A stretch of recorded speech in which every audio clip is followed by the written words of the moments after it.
আপনি সূরাতুল ফাতিহা পড়ে ফু দিলে তখন কাজে লাগবে যদি ইমানটা পাক্কা হয়, ইমানের মতো ইমান হয়। চিল্লা এখন ঠিক কিনা?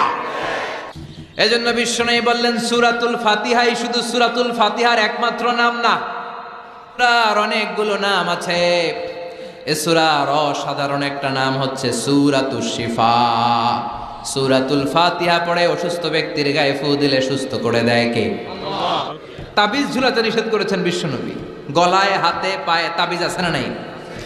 এক ছেলের দেখলাম গলায় 3টা, হাতে 2টা, পায়ে 4টা। ছেলে সুস্থ থাকবে কেমনে? এগুলার ওজনে আর ভারেই তো সে অসুস্থ হয়ে যাওয়ার কথা।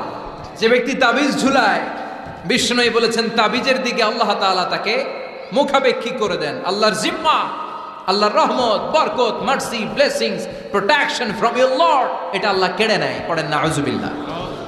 এজন্য তাবিজ ঝুলাবেন, গলায় কোমরে যা আছে আজকে যে সব ছিঁড়ে ফেলবেন, আর সূরা ফাতিহা পরে শুধু ফু দিবেন, সুস্থ করে দিবে কে?